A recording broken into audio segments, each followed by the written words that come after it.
तो चलिए दोस्तों, इसी के साथ बहुत ज्यादा वक्त ना गवाते हुए हम इस सेशन की शुरुआत करते हैं। कुछ चीजें मुझे इस समरी के बारे में मुझे कहनी थी कि ये जो समरी है, ये जो अभी पूरा जो समरी आपके सामने आने वाला है, इसमें से 100%, 100% सिर्फ ऑथर का लिखा हुआ है। इसमें से मेरा एक भी थॉट इसमें मेरा नहीं है। तो ये मुझे पहले कहना है, और इसी बात की वजह से इस सेशन के बाद क्वेश्चन आंसर नहीं है, क्योंकि आई एम नॉट रॉबर्ट कियोसाकी। तो क्वेश्चन आंसर हमने रखे नहीं है। Okay, number 2। नंबर 3, जैसे कि कई बार ट्रेनिंग सेशंस होते हैं जिसमें इंटरैक्टिव होते हैं, क्वेश्चन पूछे जाएंगे, चैट बॉक्स में लिखो, इधर लिखो, थम्स अप करो, हैंड रेज करो। कोई भी इसमें जरूरत नहीं है। आपको बस शांति से पूरे फोकस के साथ सुनना है, समरी को समरी रखना है। बहुत फास्ट मैं जाऊंगी और बहुत ही इंपॉर्टेंट पॉइंट्स मैंने इसमें रखे हैं आप लोगों के लिए। तो I will go fast. My request to you is please be focused. And इसीलिए आज ग्रुप पे भी मैंने डाला है कि प्लीज डोंट मल्टीटास्क, बिकॉज इस वक्त मल्टीटास्किंग, इनफैक्ट इतना कि खाना भी मत खाइए। अगर आपके खाने का टाइम है तो थोड़ा सा आगे डाल दीजिए, पानी पी लीजिए, बिकॉज फास्ट जाने वाली हूँ। आप सोचिए, जो ऑलमोस्ट 200 पन्नों की किताब है उसको आधे घंटे में, 40 मिनट्स में बताना है। तो it will, I will go very fast. आपका फोकस बहुत अच्छा चाहिए, सो प्लीज डू दैट। और अगर ये आपने फॉलो किया तो आपको मेरी गारंटी है कि by the end of these 40 minutes, okay, by the end of these 40 minutes you will be at least very very ahead in your financial literacy. आप लोगों की बहुत सारी बत्तियां जल जाएंगी और आपको समझ जाएगा what you should do and what you should not do in the area of financial literacy. तो दोस्तों, इसी के साथ चलिए स्क्रीन शेयर करते हैं। तो आप देख सकते हैं ये माइंड मैप कितना कितना बड़ा है। इतनी बड़ी वो किताब है और इतने सारे पॉइंट्स इसमें इंपॉर्टेंट है, जबकि बहुत सारे जो पॉइंट्स मुझे लगे कि आज की डेट में थोड़ा ज्यादा ओवरवेलमिंग हो जाएगा या इतना इंपॉर्टेंट नहीं है, वो मैंने हटा दिए हैं। ओके, सो दोस्तों, मुझे ये बुक जो है बड़ी इंटरेस्टिंग है पढ़ने के लिए, इसलिए क्योंकि ये पूरी एक स्टोरी है, एक रियल लाइफ स्टोरी है रॉबर्ट कियोसाकी की। ओके, तो देखिए दोस्तों, स्टोरी ऐसी है इस किताब में कि रॉबर्ट कियोसाकी और उनके दोस्त माइक, तो ये दोनों बच्चे एक स्कूल में साथ में पढ़ते थे, अच्छे दोस्त थे। अब ऐसा हुआ कि अनफॉर्चुनेटली या कहेंगे एक्सीडेंटली, ये ऐसी स्कूल में पढ़ते थे, ये दोनों गरीब बच्चे थे, गरीब घर से बिलोंग करते थे। ये ऐसी स्कूल में पढ़ते थे जहां पे सारे रिच क्लास के बच्चे थे। कैसे हुआ? एक्सीडेंटली हुआ। अब होता यूं था कि उनके क्लासमेट्स को वो देखते थे, बड़े ही क्या है कि ब्रांडेड चीजें पहनते हैं, बड़े बड़े शौक हैं इनके, और हम लोग दोनों, मतलब ये लोग दोनों बहुत ही इंफीरियोरिटी महसूस करते थे। ओके, और इसी के साथ फिर इनको ये ख्याल आता था, बहुत डिप्रेशन आता था, और इन्होंने अपने फादर्स को अप्रोच किया, अपने फादर को अप्रोच किया। तो अभी यहाँ पे जो टू डैड्स, रिच डैड और पुअर डैड, आपको नाम दिख रहे हैं इस किताब में, तो ये कहाँ से आते हैं? तो ये रिच डैड मतलब रॉबर्ट कियोसाकी के जो रियल फादर है, डैड है, वो पुअर डैड है इस स्टोरी में। और माइक उनका जो दोस्त है, उनके जो फादर है, उनको कहा गया है रिच डैड। ओके, तो इसलिए rich dad is mics father. But eventually Robert जो ऑथर है वो भी उनको डैड कहते हैं, क्योंकि ऑलमोस्ट वो दोनों बच्चों को सेम ही ट्रीट करते थे, तो वो उनको भी डैड ही कहते हैं। So here the rich dad poor dad, उसका ये मीनिंग है। अब हुआ ऐसे कि इन दोनों को जो इंफीरियोरिटी आती थी, तो पहले इन्होंने, रॉबर्ट ने अपने पिताजी को पूछा कि क्या हम कुछ कर सकते हैं, हमें भी उन बच्चों की तरह लग्जरीज चाहिए, ब्रांडेड आइटम्स चाहिए, वैसी लाइफ चाहिए। तो उन्होंने कहा मैं तो कुछ नहीं कर सकता, है ना, जो है यही बेस्ट है अपनी तरफ से। फिर ये दोनों बच्चों का मोर्चा गया ये ना दूसरे डैड की तरफ, जो उस वक्त पुअर ही थे। ओके, गरीब ही थे, उसी लेवल पे दोनों डैड थे। बट इन्होंने इनफैक्ट रॉबर्ट के ही फादर ने बताया कि मैं नहीं, पर माइक के पिताजी को तुम मिलो। आज की डेट में गरीब है, पर कुछ ना कुछ उनका कुछ तो बहुत कुछ बड़ा चल रहा है, हम देख रहे हैं। और जल्द ही ये ना एक बहुत बड़े मिलियनेयर और बहुत बड़े करोड़पति बोल के जो है, ये हम सबको दिखेंगे। तो आप लोगों को अगर कुछ सीखना है तो I am not the right person, go to them. तो दोनों बच्चे बेचारे, बस सोचिए 9 साल की उम्र में दूसरे उस उन पिताजी के पास जाते हैं मायके, और वहां वो कहते हैं कि वहां भी उनकी वही दरख्वास्त है कि क्या हम हमें कुछ दीजिए, like we want a rich father, we want money, you know. तो ऐसी ये पूरी स्टोरी इसके अराउंड रिवॉल्व होती है। अब हुआ ऐसे कि अपने 9 साल की उम्र में ऑथर ने, जो रॉबर्ट ने देखा दोनों भी डैड्स के जो पॉइंट ऑफ व्यू देखे, तो उन्होंने बिल्कुल अपोजिट दिखा। अपोजिट कैसे? कि पुअर डैड जो है वो कहते थे कि ये I can not afford that, okay, I can not afford that. And rich dad जो है वो कहते थे कि let's see how can I afford that, right. और एंड में तो ऐसा होता है कि जब दोनों भी डैड जब एक्सपायर होते हैं, ओके, तो क्लाइमैक्स में ऐसा है कि जो पुअर डैड है वो बहुत सारा कर्जा और बिल्स छोड़ के जाते हैं अपने बेटे को फेडने के लिए। और जब रिच डैड जब चेकआउट करते हैं तो वो जो है बहुत सारा पैसा छोड़ के जाते हैं। सो ये जब 9 साल के बच्चे को, रॉबर्ट को समझ में आता है, तो वो सोचता है कि बहुत कंफ्यूजन हो रहा है, दोनों की फिलोसॉफी बहुत अलग है, बड़ा ऑपोजिट बात करते हैं, बट मुझे एक ट्रैक पकड़ना जरूरी है। और वो पकड़ता है ट्रैक रिच डैड का। ओके, सो यहाँ पे ये वाली कहानी है। चैप्टर 1 नंबर 1 इस बुक का ऐसा है, the rich don't work for money. इसका आगे है, they the money works for them, the money works for them. अब ये कैसे हो सकता है कि रिच लोगों के लिए पैसा काम करता है? ये कैसे है ये हम देखेंगे। आ, होता ऐसे है कि ये लेसन उनको तब मिलता है जब ये दोनों भी बच्चे जो है अपने पिता इनके पास जाते हैं, रिच डैड के यहाँ, मतलब माइक के फादर के यहाँ, और वो कहते हैं कि हमें आप सिखाइए प्लीज पैसा कैसे कमाते हैं। तो माइक के पिताजी कहते हैं कि मैं सिखाऊंगा, बट क्लासरूम स्टाइल से नहीं होगा, ये नॉन क्लासरूम स्टाइल से होगा। अब बच्चों के पास तो कोई चॉइस होता नहीं है, तो वो हाँ कहते हैं, बट वो कहते हैं देखिए, मैं एक बार अगर मैंने मेरा हाथ थाम लिया तो फिर छोड़ना नहीं, फिर बीच में से क्विट करना नहीं। और मुझे आज कोई भी क्वेश्चन तुम पूछोगे नहीं, एक तो तुम्हें जमता है तो करो, नहीं तो टेक इट और लीव इट, ऐसा वो उसको कहते हैं। ओके, तो ठीक है, वो दोनों मानते हैं। तो उन्हें कहा जाता है कि यहाँ से आगे तुम्हें हर शनिवार को शाम को 3 घंटे हमारी वाली सुपर मार्केट में जाके वहां जो शेल्फ है उसे साफ करना है। शेल्फ पे कैन और शेल्फ है, उन्हें साफ करना है। तुम्हें 10 सेंट, हम लोग इंडिया में कह सकते हैं पैसे, 10 पैसे पर आवर इस हिसाब से मिलेंगे। तो 30 पैसे, 30 सेंट्स पर आवर तुम्हें उस हिसाब से तुम्हें दिए जाएंगे।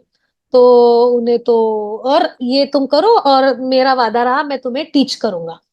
तो उस वक्त बच्चे हाँ कह देते हैं, शुरुआत होती है, उन्हें और कोई चॉइस भी नहीं है। अब होता है, ये शुरू हो जाता है ये सिलसिला हर शनिवार को 3 घंटे वहां जाने का। बच्चे 30 सेंट जो है उससे कॉमिक बुक्स खरीदते हैं, और कॉमिक बुक्स से जो है अपने आप को एंटरटेन करते हैं। बट 4 हफ्ते हो जाते हैं, फिर भी माइक के पिताजी जो है उन्हें एक भी बार मिलने नहीं आते, सिखाना तो बहुत दूर की बात।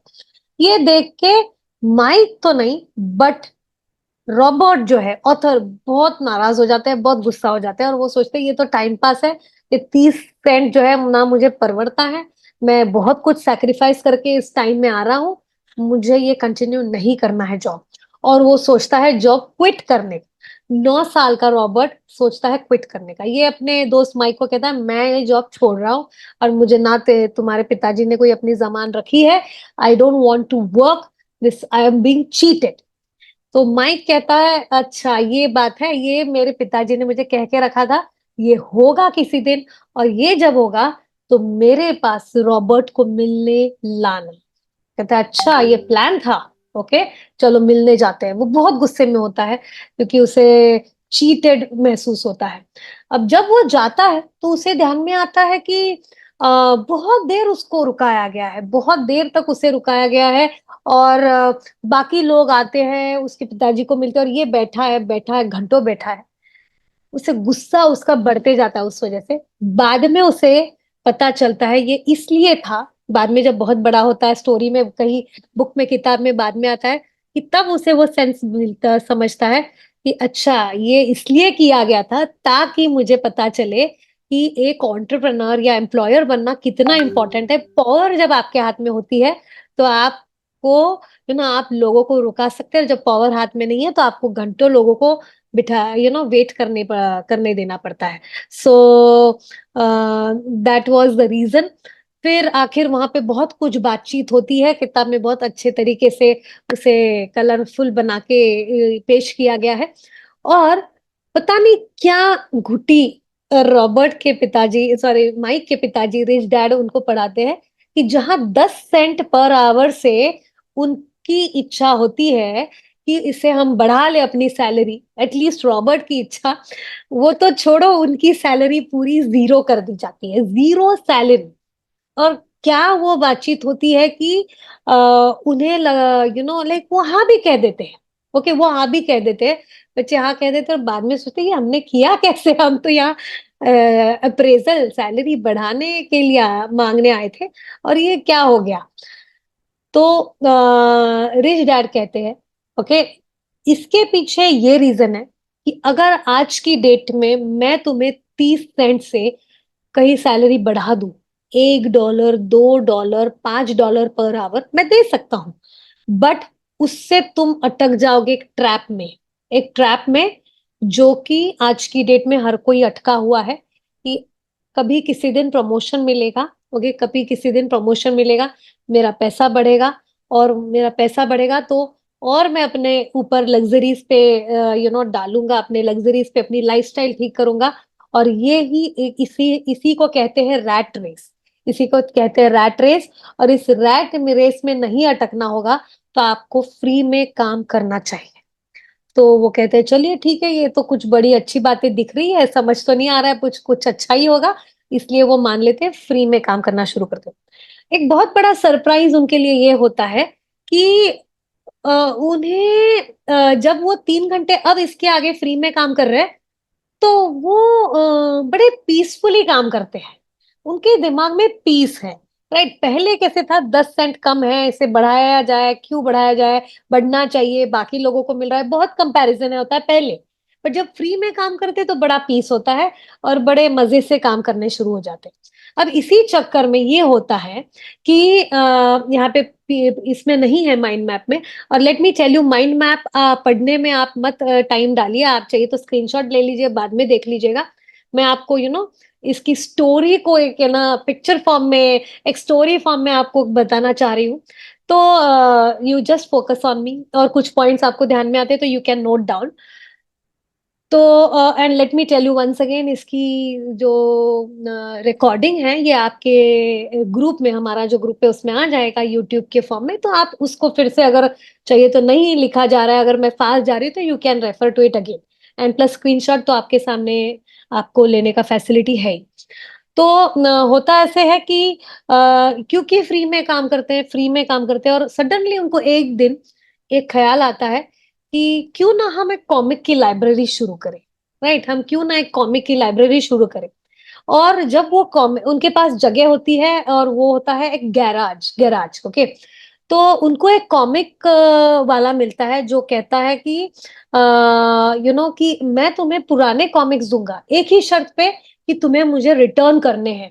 ओके, बाकी तुम कुछ दिनों तक उसे रखो, मुझे कोई दिक्कत नहीं है, तुम मुझे पैसे मत दो, बस अपने पास रख लो, और जो है बाद में मुझे रिटर्न कर लेना। तो यहीं से उनकी आइडिया शुरू हो जाती है, गराज में वो कॉमिक की लाइब्रेरी लगाते हैं।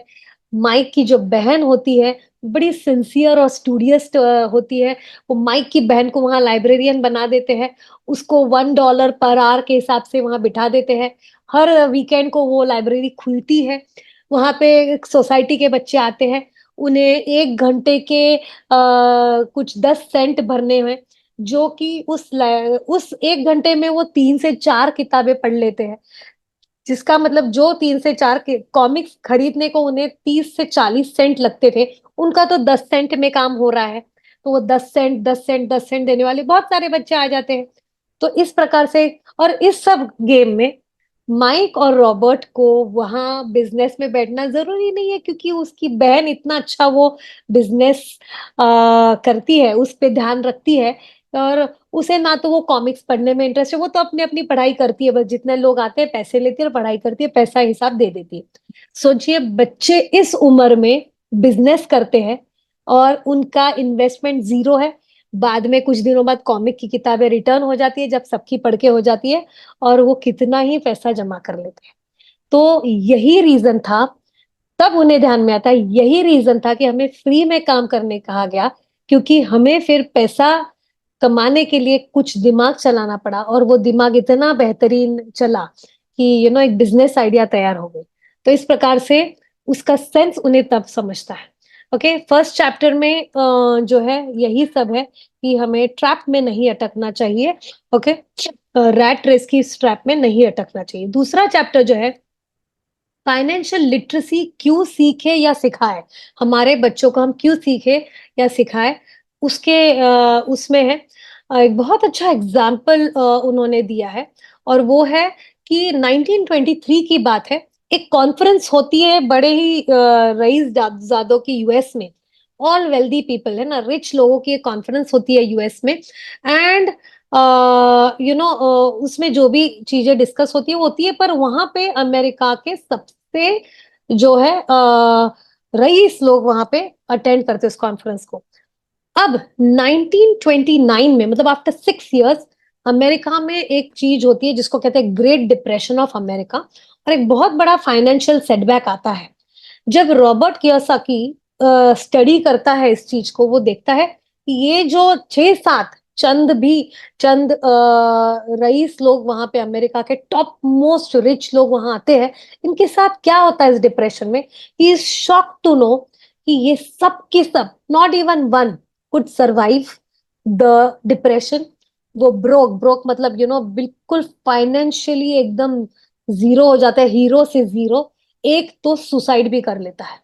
और वहीं पे उसको समझता है, जब ये चीज वो स्टडी करता है, कि it is not, the game is not about learning how to make money, it's about how to keep the money. It's about how to keep the money.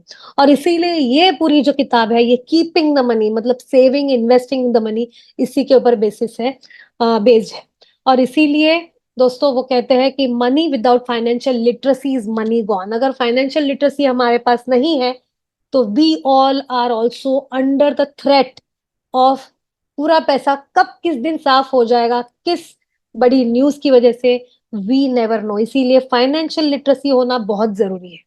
Okay, और ये फाइनेंशियल लिटरेसी इस किताब में भी हमें, इस समरी में भी हमें मिलने वाली है। अब इसमें सबसे बड़ा प्रॉब्लम क्या है, हमारी स्कूलें जो है, जो आज की डेट में सिखा रही है, वो ऐसी है ना, they are homes with no foundation, है ना।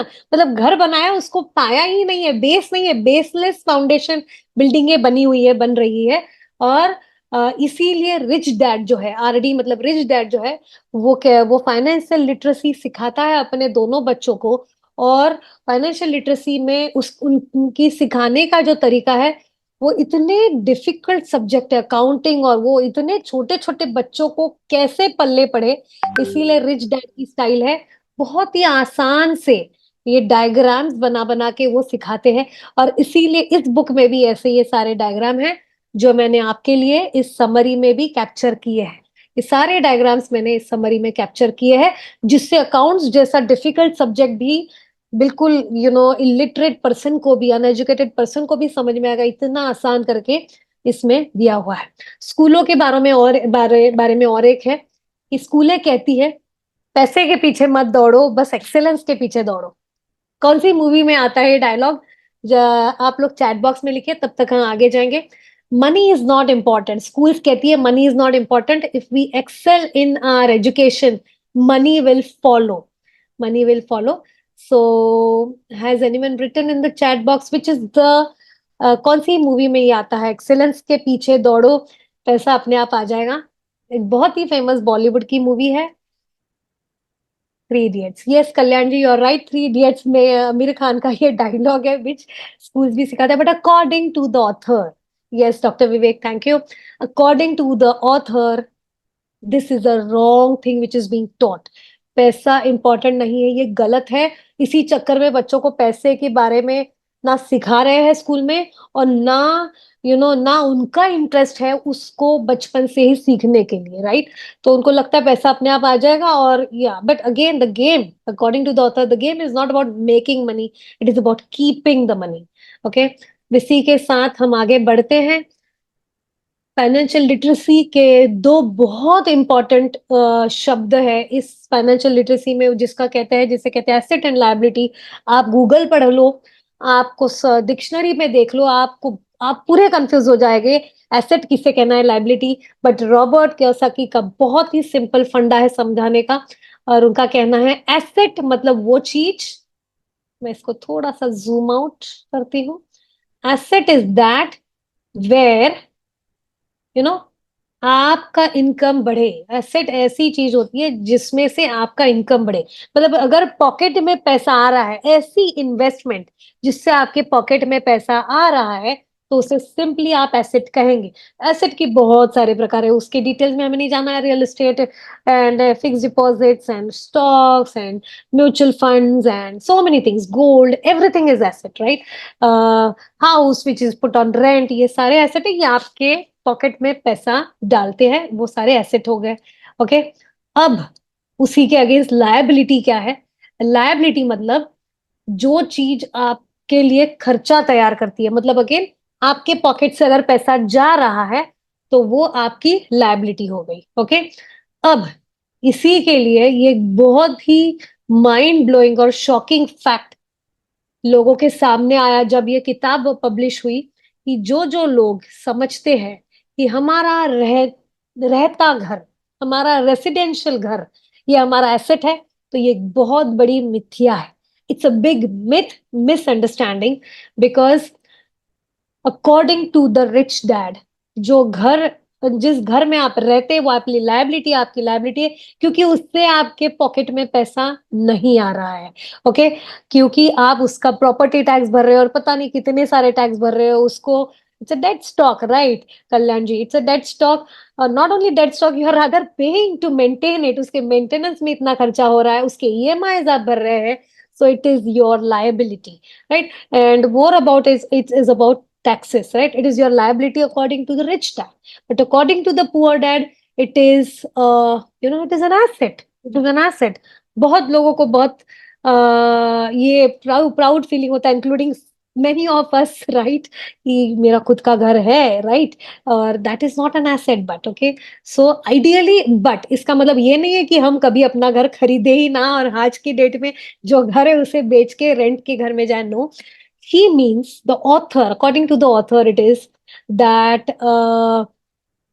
ideally to buy a house to stay, we should buy assets, उसमें से कैश फ्लो मतलब इनकम जनरेट होगा, और उस इनकम में से आप अपना पहला रहता घर खरीदिएगा। ओके, तो एसेट से इनकम आएगा, उस इनकम से घर खरीदना है। तो ये फंडा हमें अप्लाई करना है अपने रहने वाले घर के लिए।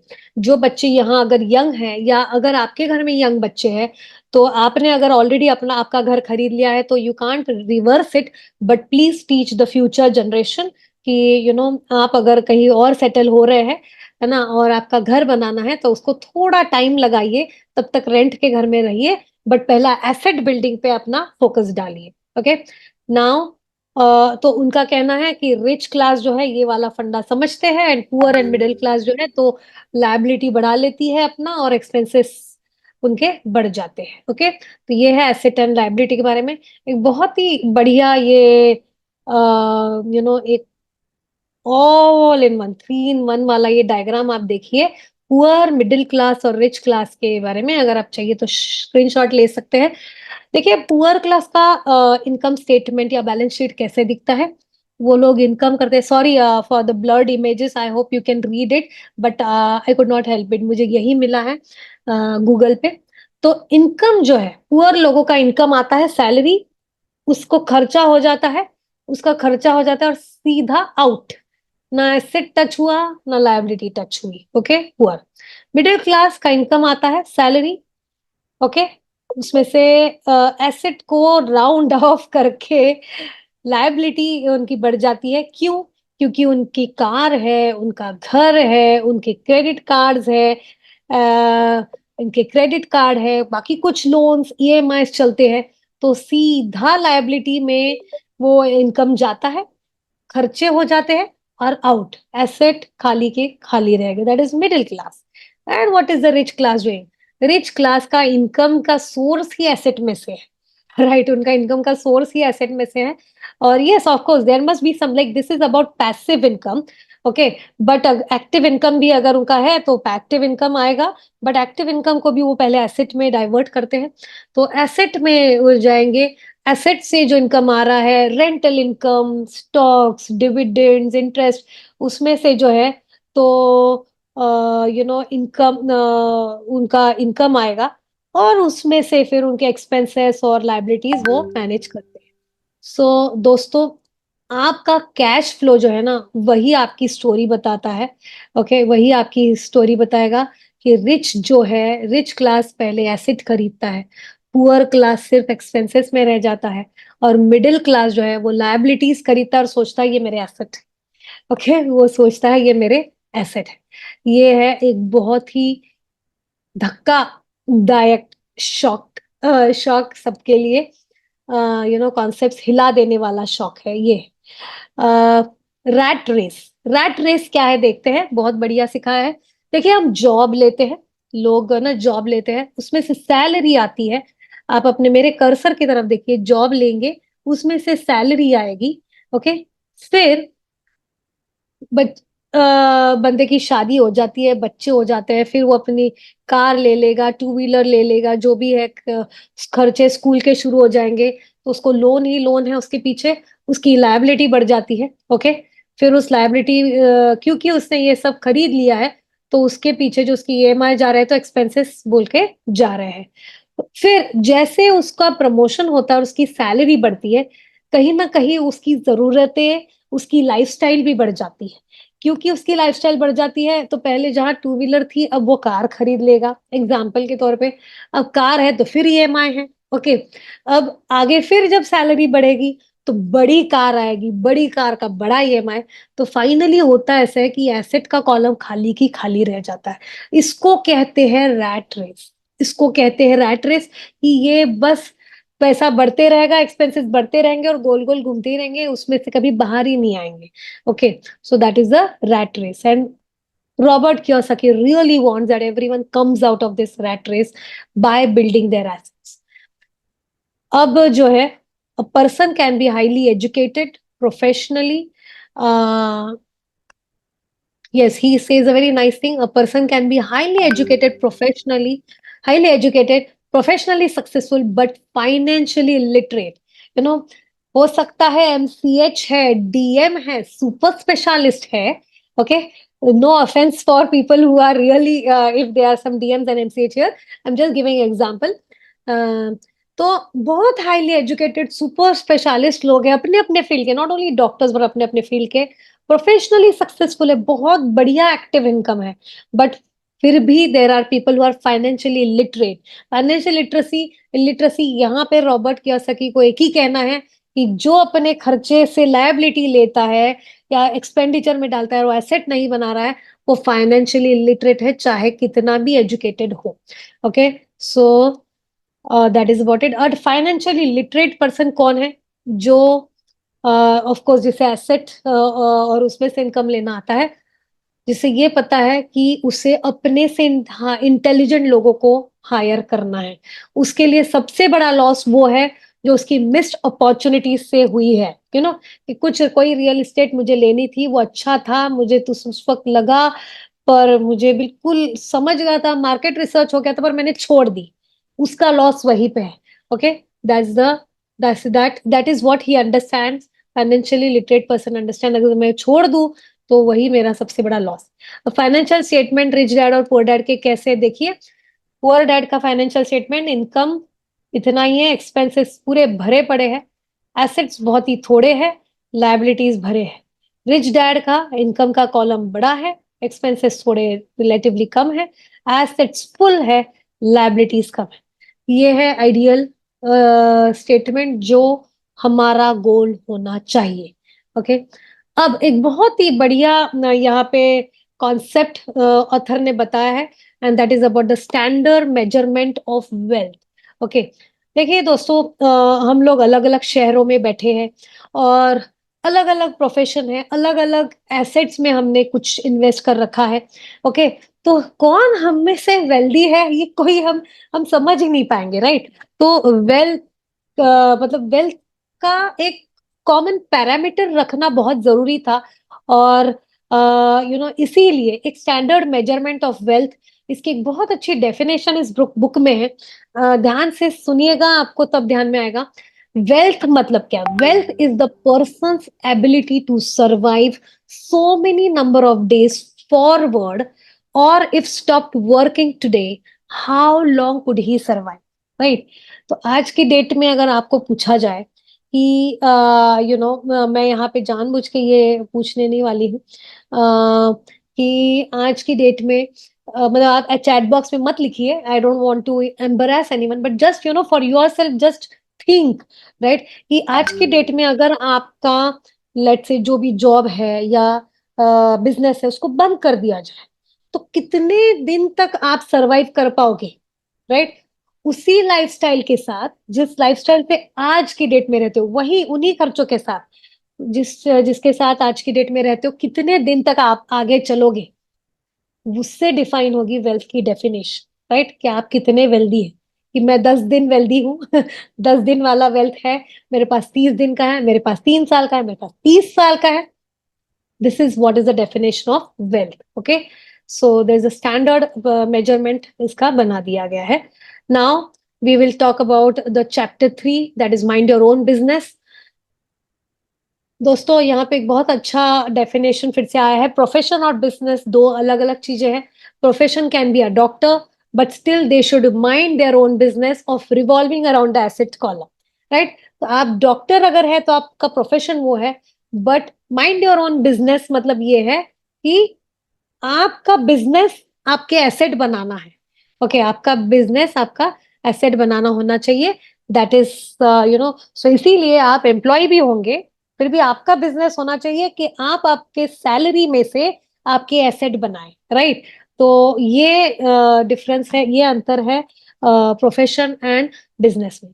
नाउ रॉबर्ट कियोसाकी का ये सब सारे यूथ को एक सजेशन है कि आप आपका घर छोड़े पढ़ने के लिए या किसी भी चीज के लिए, या शादी से पहले ही क्यों ना हो, 3 चीजें करो।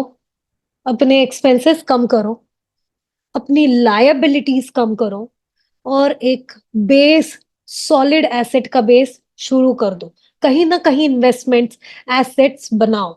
आज की डेट में आपका कुछ भी एज हो, डोंट थिंक मेरा 18 जब हो जाएगा ना, या मेरे बच्चे का 18 जब हो जाएगा तब, है ना? No, if a 9 year old child could do it, right? why not your son who's under? अब आपको ये सब बताने की जरूरत नहीं है, वो आप भी कर सकते हो, but he is doing it, right? तो he is doing it. So think about this, it's very important. क्योंकि जब उनकी शादी हो तो वो उनके जो है वो जब बाहर जाएंगे, उनके खर्चे बढ़ेंगे, उनके मैरिज के साथ, उनके किड्स के साथ उनके जो खर्चे बढ़ने वाले हैं, तो उसको जो है उन्हें हैंडल करने के लिए उनके एसेट से उनका इनकम आना चाहिए। ये प्राइमरी गोल होना चाहिए। Okay, the rich focus on asset column, but other classes focus only on the income column, right? ये डिफरेंस है। एसेट की वैरायटीज उस बुक में आई है, बहुत सारी आपको पता है, इसलिए मैंने उसे डिलीट कर दिया, बट दो बहुत इंपॉर्टेंट मुझे लगी जो थोड़ी अलग है। ऐसा बिजनेस अगर है जिसमें आपका प्रेजेंस नहीं लग रहा है, तो आपके लिए एसेट है। ओके, तो जिसको कहते हैं ऑटोमेशन, द बिजनेस जिस is which is automated where you are not needed, is again your asset, right? Royalties from intellectual properties, right? तो आपने कोई बुक लिखी है और वो आपकी इंटेलेक्चुअल प्रॉपर्टी हो गई है, उससे आने वाली रॉयल्टी भी आपका एसेट ही है। तो apart from the other assets, gold, real estate etcetera, ये दो चीजें थोड़ी सी मुझे लगी थोड़ी हटके थी, तो मैंने डाली है। सजेशन टू एम्प्लॉयज, जो भी एम्प्लॉयज यहाँ पे आज जुड़े हैं, उनके लिए ऑथर का ये सजेशन है कि दिन का जो काम है वो चलने दो, शाम के उस जॉब से जो है, उस जॉब से आपको जो इनकम आ रहा है, उससे लायबिलिटी ना बनाते हुए अपने एसेट बनाओ, थोड़े थोड़े थोड़े क्यों ना हो, अपने एसेट बनाओ। ओके, जो लग्जरीज है उसे आप बाद में खरीदना। ओके, और क्योंकि एक बार एक आध डॉलर, मतलब हमारे लिए एक रुपी, जब एसेट में चला जाता है तो उसको कभी भी विड्रॉ नहीं करना, क्योंकि वो वहां पे 24 घंटे आपके लिए काम कर रहा है, वो आपका एम्प्लॉय बन जाता है। ओके, क्योंकि हमें भी पता है 1 रुपए का फिर 1.25 रुपया हो जाएगा, 1.5 रुपया हो जाएगा, राइट, 100 का 125, एंड इस तरीके से वो 24 घंटे आपके लिए काम कर रहा है। This is what is called as the money is working for you 24/7। और इसीलिए अपना जो इनकम है उसमें से उसको एसेट में डालिए, उसमें से खर्चे कम से कम करके उसमें से मैक्सिमम बचा के एसेट में डालिए। एक दिन ऐसा आएगा जब उस एसेट से आपको इनकम आ रहा है और आप अपने लग्जरीज पे इन्वेस्ट कर सकते हो। This is the suggestion to employees by Robert Kiyosaki. Then we have chapter number 4, the history of taxes and the power of corporation. बहुत ही अच्छी ये स्टोरी है रॉबिन हुड की। ओके, रॉबिन हुड ये कॉमिक्स में कई बार हम लोग देखते हैं रॉबिन हुड को। रॉबिन हुड का कॉमिक जो होता है ये ऐसा है कि ये जो हीरो है कॉमिक में, हीरो वो अपना जो है he takes the money from the rich and gives to the poor. Okay, हमारे भी हिंदी बहुत सारे मूवीज में ऐसा हमने देखा है। शाहरुख खान की जो मूवी थी अभी, I am not remembering the name, can someone write in the chat box, अभी रिसेंटली शाहरुख खान की मूवी आई थी, और उसमें ही डज द सेम, ट्रेन रोक देता है और रिच लोगों से पैसा लेके ही will he gives it to the poor people, right, लोगों के लोन चुकता हो जाता है, फार्मर्स के loans and all. So Hindi movies में भी हमने ये देखा है रॉबिन हुड को। तो रॉबिन हुड जो है उसकी स्टोरी इस प्रकार से है, he used to take the money from the rich and give it to the poor. Okay, based on similar lines, in 1913 in USA, taxes started to punish the rich people. Okay, were started to punish the rich people. कि yes, जवान right, right. Thank you Kritika ji, thank you TK sir. Jawan, Jawan movie थी। सो 1913 में US में यही movie के आधार पे taxes शुरू किए गए। इसका मतलब 1913 से पहले टैक्सेस थे ही नहीं। इवन इंडिया में भी एक टाइम ऐसा था कि टैक्सेस लेने की जरूरत ही नहीं थी, गवर्नमेंट सेल्फ सफिशिएंट था खुद को चलाने में। जो भी गवर्नमेंट उस वक्त था, जो भी डायनेस्टी उस वक्त थी, वो सेल्फ सफिशिएंट था। तो बट यूएस में ये शुरू किया गया, और पुअर और मिडिल क्लास बड़ा खुश था कि यस, रिच लोगों से पैसा लिया जाएगा अभी, और बड़े खुश थे। बट उन्हें कहाँ पता था ये जो है बुमरैंग होके उन्हीं पे आ जाएगा। अल्टीमेटली बहुत ही जल्द ऐसा हुआ कि ये टैक्सेस पुअर और मिडिल क्लास के लिए भी शुरू हो गए, और अल्टीमेटली उस क्लास को सिंसियरली टैक्सेस भरने पड़े। और टैक्सेस इतने हैवी थे, या इवन इतने हैवी आज की डेट में है कि they are in the they are as big as 4 to 5 months of salary, right. आप लोग भी देखते हैं टैक्सेस अभी, मतलब हम लोग सही टाइम पे इस चीज को देख रहे हैं। वी आर 31 मार्च आ रहा है, मार्च का महीना है, और हमें पता है कितने टैक्सेस हमारे गवर्नमेंट को चले जाते हैं। 4 से 5 महीने का तो हमारा भी कभी कभी चला जाता है। So this happens with the poor and middle class. But rich लोग क्या करते हैं, रिच लोगों का इतना नहीं जाता, क्योंकि उनका तो जो है ना ये सीक्रेट है। उनका सीक्रेट ये है, वो कॉरपोरेशन फॉर्म करते हैं। हम लोग इंडिया में इसे पब्लिक लिमिटेड, प्राइवेट लिमिटेड, या लिमिटेड लायबिलिटी कंपनीज इसको कह सकते हैं, जहां पे कंपनी जो है वो अलग है और हम अलग है, राइट। हम अलग है, कंपनी अलग है, और इसीलिए कंपनी से इनकम आ रहा है। ओके, वो जा रहा है, वहां से हम अपने आप को सैलरी लेके अपने पर्सनल इनकम, अपना पर्सनल इनकम ले रहे हैं, यू नो। और जो भी खर्चा हम कर रहे हैं, हम लेट्स से वेकेशंस को गए, हम पार्टी पे गए, तो वो जो खर्चा है, हम बोलते हैं हमने तो कंपनी के लिए किया, हम तो कंपनी के लिए घूमने गए थे हवाई, हम तो कंपनी के लिए भाई कश्मीर घूमने गए थे, वहां पे कुछ मीटिंग्स थी, तो वो बिल पूरा डाल दिया कंपनी के अकाउंट में, तो एक्सपेंसेस पूरे चले गए कंपनी के अकाउंट में। फाइनली होता ऐसा है, और बचा हुआ जो है कुछ इनकम जाता है, पर्सनल हम ले लेते हैं, कुछ इनकम एसेट में चला जाता है, फिर वहां से इनकम आता है। तो रिच क्लास क्या करता है कि रिच क्लास जो है तो टैक्स जब भरता है तो इनकम, उसमें से एक्सपेंसेस और बचे हुए इनकम में से टैक्स भरता है। पुअर एंड मिडिल क्लास क्या करते हैं, जितना इनकम हुआ उसमें से पहले टैक्सेस भरेंगे, और बचे हुए इनकम में से एक्सपेंसेस पर्सनल करते हैं, तो बचता ही क्या है। That is the difference.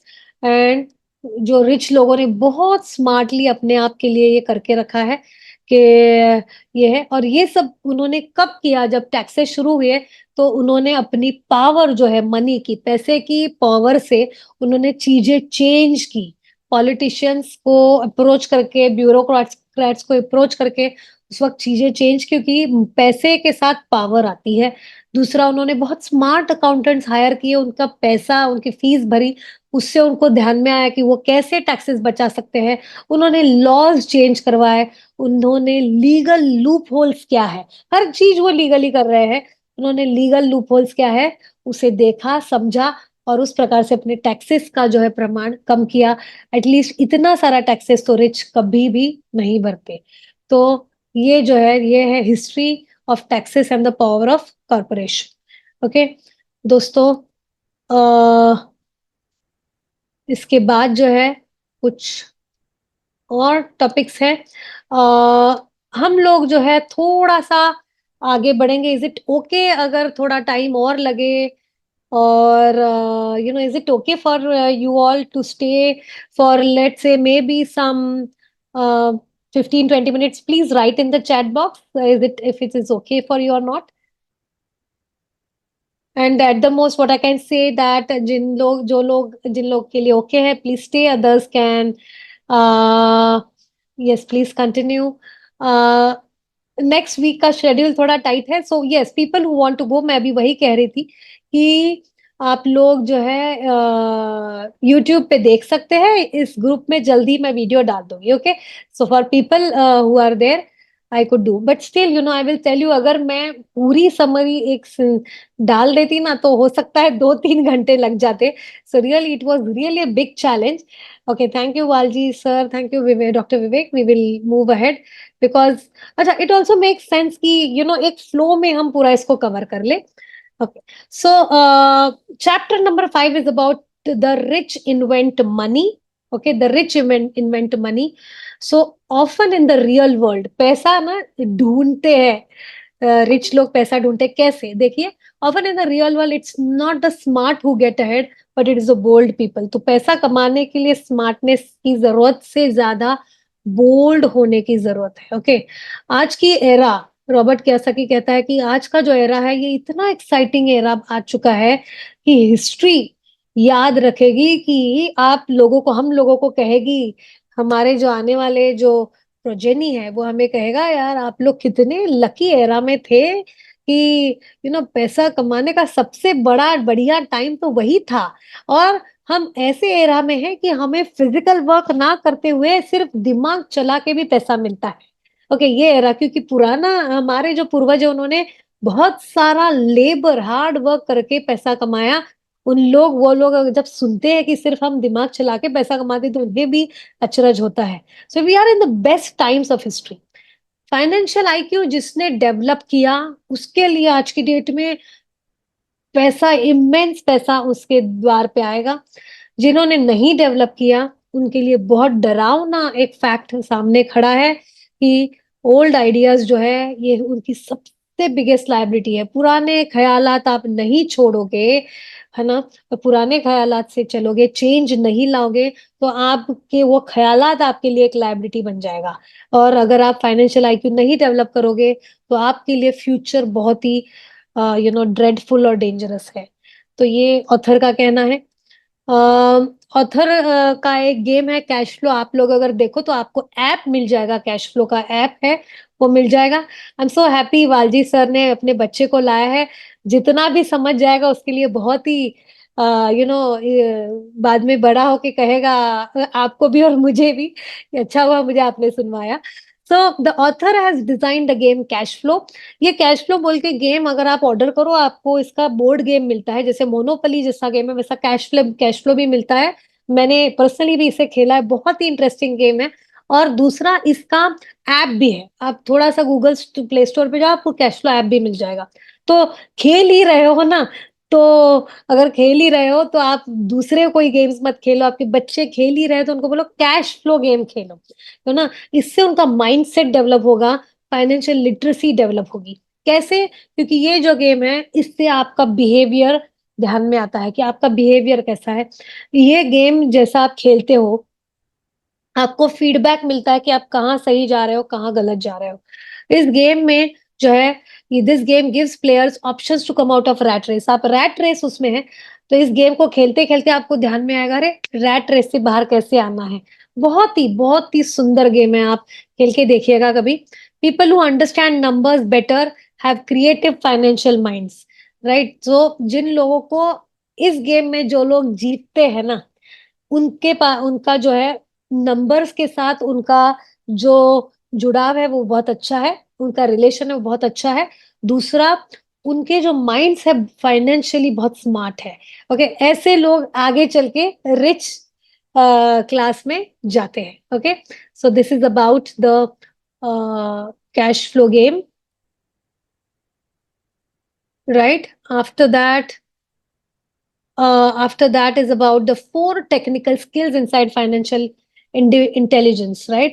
तो ऐसे कौन से चार स्किल्स है जो आपको आपने हासिल किए तो आप अपने आप को मैं फाइनेंशियली लिटरेट या फाइनेंशियली इंटेलिजेंट हो बोल सकते हो। ये चार स्किल्स है: accounting, investing, understanding markets, the law. आप जब अकाउंटिंग सीख लोगे, यू नो अकाउंटिंग मतलब क्या?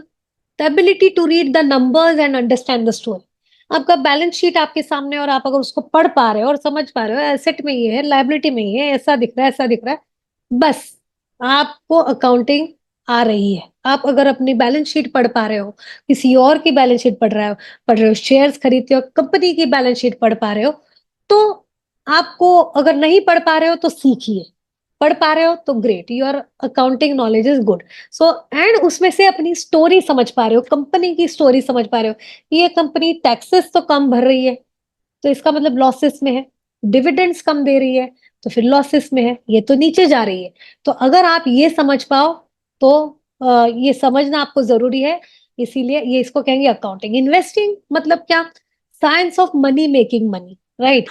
तो जिस चीज से पैसे बनने वाला जो साइंस है, पैसा डालोगे तो पैसा बनेगा, इसको कहेंगे इन्वेस्ट, राइट। इसीलिए जो डेड स्टॉक किसी ने कहा था, so that is like that is not investment, उसको इन्वेस्टमेंट में हम गिनेंगे ही नहीं। Third is the third is understanding markets. Demand और सप्लाई का जो गेम है उसको जो समझ पाया उसको हम कहेंगे मार्केट समझ गया तो। और द लॉ, इन सब चीजों में the rules of accounting, corporate laws क्या है, स्टेट के लॉज, आपके स्टेट के क्या लॉज कहते हैं, टैक्सेस को लेके, इनकम को लेके, आपके फेडरल लॉज क्या है, आपके कॉरपोरेट लॉज क्या है, ये रूल्स ये लॉज जो ये समझना। अगर ये चारों चीजें आप समझ रहे हो तो आप फाइनेंशियली इंटेलिजेंट है। नहीं समझ रहे हो तो कोर्सेज कर लो, बुक्स किताबें पढ़ लो। ओके, ये बहुत जरूरी है, because it is not about how it is not the game of earning money, it is the game of keeping money. Okay, तो अगर पैसा रखना सीखना है तो आपको ये करना ही पड़ेगा। दो मेन इन्वेस्टमेंट्स जो ऑथर करता है, ये नहीं है उन्होंने इसमें बहुत बड़ा पैराग्राफ दिया है, मैं ये नहीं कह रहा हूँ कि आप यही करो, पर मैं ये करता हूँ। उनके दो मेन इन्वेस्टमेंट्स कहाँ थे? Real estate, small cap stocks, right, वो स्मॉल कैप स्टॉक्स। तो इसीलिए उनका एक बहुत बड़ा नोट है वहां पे। ये मैं करता हूँ क्योंकि मैंने सीखा है, मैंने अच्छे खासे क्लासेस करके कुछ इसको इस गेम को सीखा है, इसलिए मैं स्मॉल कैप स्टॉक्स जो बहुत रिस्की है इन्वेस्टमेंट में करता हूँ, पर आप लोग समझ के कीजिएगा। ओके, तो ये ऑथर ने अपना खुद का पर्सनल भी बताया है। फाइनेंशियली इलिटरेट पीपल जो है they play it safe by investing in secure investment. तो जो फाइनेंशियली इलिटरेट पीपल है ना, वो बहुत डरते हैं, वो सोचते हैं इसे आउटसोर्स कर देंगे ना, ये हमारी बस का, हम अपना काम करेंगे और जो फाइनेंशियल प्लानर है उनको अपना काम करने दो, आउटसोर्स कर देंगे, ऐसा सोच के बहुत सारे जो इलिटरेट लोग हैं इसे ये अपने आप को सिक्योर कर लेते हैं। और इसी वजह से अब सिक्योर इन्वेस्टमेंट्स कौन से? Mutual funds, right, mutual funds, fix deposits, ये जो सारे हैं ये ऐसे, these are the examples of secure investments. और इसी की वजह से क्या होता है, उनके गेन्स भी लेस है। और इसको इसको जो है पैकेज इन्वेस्टमेंट्स भी कहा जाता है। पैकेज इन्वेस्टमेंट्स का एक बहुत अच्छा जो एग्जांपल है, जो इंश्योरेंस और इन्वेस्टमेंट, कि आप ये हमारी स्कीम में ये करो, इन्वेस्ट करो, आपको इंश्योरेंस भी मिल जाएगा और आपका इन्वेस्टमेंट भी, आपका पैसा भी बढ़ेगा, आपको इतने साल के बाद हर साल पैसा आना शुरू हो जाएगा, आपका इतने साल के बाद पैसा बढ़ जाएगा। इंश्योरेंस की इंश्योरेंस, इन्वेस्टमेंट की इन्वेस्टमेंट, इसको कहते हैं पैकेज्ड इन्वेस्टमेंट। ये जो है फाइनेंशियली इलिटरेट लोग इस मार्ग को अपनाते हैं, ऐसा रॉबर्ट कियोसाकी जो ऑथर है वो कह रहे हैं। नेक्स्ट, उनका कहना है जब हाई रिस्क होंगे तो हाई गेन्स होंगे इन्वेस्टमेंट में, बट उस चीज को हम गैम्बलिंग कहेंगे। जब फाइनेंशियली इलिटरेट लोग इसको जब करते हैं तो हम उसे गैम्बलिंग करते हैं, क्योंकि वो अंधाधुंध ब्लाइंडली ऐसे रिस्की चीजों में डाल देते हैं और फिर बस भगवान को हाथ जोड़ते हैं, बस मेरा पैसा सेफ रखो, बढ़ा दो। ओके, उसको उसको कहेंगे गैम्बलिंग। और वो फाइनेंशियली इलिटरेट लोग उसी उसी जगह पे जहाँ पे हाई रिस्क है, जब फाइनेंशियली लिटरेट पर्सन डालेगा, इंटेलिजेंट पर्सन डालेगा, तो वो पूरी रिसर्च और समझदारी और कॉन्शियसनेस के साथ डालेगा। उसे पता है इसमें से कितने चांसेस है डूबने के, कितने चांसेस नहीं है, वो पूरे समझदारी के साथ डालता है। ओके, इसीलिए उसके लिए ये गैम्बलिंग नहीं है। ओके, सो रॉबर्ट कियोसाकी वही कहता है, बहुत लोड मत लो, इस चीज को फन बोल के समझो। फाइनेंशियल लिटरेसी को अपनाना और इस गेम में रहना, एसेट वाली गेम में रहना जो है, इसमें थोड़ा सा एंजॉय करो। हो सकता है कभी कभी आपको लॉसेस हो, तो बहुत ज्यादा लॉसेस को पर्सनली मत लो। ओके, पर्सनली मत लो, क्योंकि लॉसेस में से एक ही एटीट्यूड आपका होना चाहिए कि मैं कुछ सीखा हूं, इसमें से मैं क्या सीख रहा हूँ। ओके, तो उसका कहना है जो विनर्स होते हैं they are not afraid of losing. Winners जो है वो हारने से नहीं डरते। तीन स्किल्स के बारे में रॉबर्ट कियोसाकी कहते हैं, financial literate people create investments by तीन three skills. One, finding an opportunity that everyone else has missed, है ना, पूरी दुनिया एक तरफ दौड़ती है और इसको पता होता है कि यहाँ पे ना इस एरिया में लोग कोई नहीं जा रहे, बट इधर अपॉर्चुनिटी है, तो लोगों ने जो मिस की वो अपॉर्चुनिटी ढूंढना, ये एक स्किल है। ओके, दूसरा, रेजिंग मनी, पैसा कैसे ये करना, नॉट नेसेसरी हर बार आपके बैंक में हो या आप आपकी बैंक से लोन ले, यही दो तरीके नहीं है, पैसा खड़ा करने के बहुत तरीके हैं और वो एक स्किल है जो आपको सीखनी चाहिए। ओके, और तीसरा, ऑर्गेनाइजिंग स्मार्ट पीपल, जैसे कि smart accountant, smart real estate broker, smart chartered accountant, smart आपके दोस्त जिनके साथ आप मिलजुल के स्मार्ट इन्वेस्टमेंट्स करें, बड़े इन्वेस्टमेंट करें, इसको कहते हैं स्किल, इसको कहेंगे स्किल। तो फाइनेंशियली लिटरेट लोग जो है तो स्मार्ट लोगों को जोड़ के रखते हैं। With this, we move to the next chapter and that is work to learn, don't work for money. तो दोस्तों ये बहुत इंपॉर्टेंट है। आप में से बहुत सारे लोग मेरे साथ एक एंटरप्रेन्योरशिप के कोर्स में है, तो आई नो ये आपके लिए बिल्कुल आप लोगों का जो सीखने का जज्बा है मुझे पता है। ओके, बट कुछ लोग जो है तो नहीं, मतलब नॉट नेसेसरी कि आपने कोर्सेस ही करना चाहिए, किताबें पढ़ो, कोर्सेस में से सीखो, कहीं से भी सीखो, यूट्यूब से सीखो, पर सीखने का जज्बा हमेशा कायम रखना चाहिए। और एक बात बहुत बहुत इंपॉर्टेंट, आपकी फिर से, you will be blown to know this what the author says, कि आज की डेट में स्पेशलाइजेशन का जमाना है। डॉक्टर्स यहाँ पे बहुत सारे हैं, इसलिए कहती हूँ कि डॉक्टर्स पीडियाट्रिक्स करते हैं, ऑर्थोपेडिक्स करते हैं, रेडियोलॉजी मेरे जैसा पैथोलॉजी करता है, उसके आगे भी हम डॉक्टर सुपर स्पेशलाइजेशन करते हैं। बट रिच डैड क्या कहता है? पुअर डैड कहता है स्पेशलाइजेशन करो, रिच डैड कहते हैं आप स्पेशलाइजेशन मत करो, जनरलिस्ट रहो। ओके, जनरलिस्ट रहो, no little about a lot. Okay, her aspect के, आपके जो एम्पायर के, आपको हर एस्पेक्ट के बारे में हर चीज मालूम होना चाहिए, राइट। जैसे इंटर्नशिप में आपको ऑर्थोपेडिक भी समझ में आ रहा है, आपको गायनेक भी समझ में आ रहा है, आपको ये भी समझ में आ रहा है, हर एस्पेक्ट के बारे में हर चीज आपको मालूम होनी चाहिए। आपके कंपनी में अकाउंटेंट आके कुछ कर रहा है टैली पे, और आपको टैली नहीं आता तो गलत है, आपको आना चाहिए। ओके, जरूरी नहीं आपको काम करना है, पर आपको अब मालूम होना चाहिए क्या मार्केटिंग किसी और को दिया है, पर आपको मालूम होना चाहिए करते क्या है ये, कैनवा कैसे यूज किया जाता है। These are the examples, right. So you should know little about every aspect about your empire. Okay, और इसीलिए ऑथर की स्टोरी है कि वो कंटिन्यूअसली जॉब स्विच करता है, उसके पुअर डैड बहुत परेशान रहते, तो जॉब क्यों छोड़ रहा है, अच्छे अच्छे, वो कहता है मुझे स्किल डेवलप करने के लिए मैं जॉब कर रहा हूँ। तो वो पहली स्किल डेवलप करना चाहता है मैनेजिंग पीपल, इसलिए मरीन कॉर्प्स ज्वाइन करता है। जेरोक्स का कॉर्प जो ज्वाइन करता है, वहां पे उसको सेलिंग स्किल डेवलप करना होता है, इसीलिए वो जाता है। तो उसका कहना है, ऑथर का कहना है, उनका कहना है कि आप जॉब तो लो, पर उस स्किल, वैसे जॉब लो जो स्किल आप डेवलप करना चाहते हो, जो आपका प्रोफेशन ऑफ चॉइस है। ओके, अगर आपका profession of choice let's say cooking है, तो आप कुकिंग के स्किल्स डेवलप करो, किसी होटल में जाओ, वहां कुक करो, कहीं जाओ जहां आप कुक करोगे, फिर आगे चल के आप उसका कोर्स कर लो और वो प्रोफेशन ले लो। तो आपका इंटरेस्ट कहाँ है, वैसा जॉब लो, वो स्किल डेवलप करो, और फिर वैसा जॉब ले लो। ओके, सो दूसरा उनका कहना है दूसरा भी जॉब करो, दूसरा भी जॉब करो जहां आप दूसरी कोई स्किल डेवलप करो, as these are more important than the skills of your profession, right. तो उनका कहना है कि लेट्स से अगर मैं पैथोलॉजी, राइट, अगर मैं पैथोलॉजी रिलेटेड कोर्सेस ही करती रहूं, और मैं सेलिंग का कोर्स, मार्केटिंग का कोर्स, यू नो एंटरप्रेन्योरशिप के कोर्स ना करूं, तो ये गलती हो जाएगी। मुझे इसी पे ध्यान देना, मैंने उसको भी ध्यान देना है, सेलिंग, मार्केटिंग, एंटरप्रेन्योरशिप, ये स्किल पे ज्यादा ध्यान देना है, और ना कि सिर्फ मेरे प्रोफेशन के स्किल। इंपॉर्टेंट स्किल नीडेड, इसके तीन कैटेगरीज है, तीन स्किल्स कैटेगरीज है, three management skills that are needed for anyone. Cash flow को मैनेज करना आपको आना चाहिए, सिस्टम्स को मैनेज करना आपको आना चाहिए, पीपल मैनेजमेंट आपको आना चाहिए, ह्यूमन रिसोर्सेस, राइट।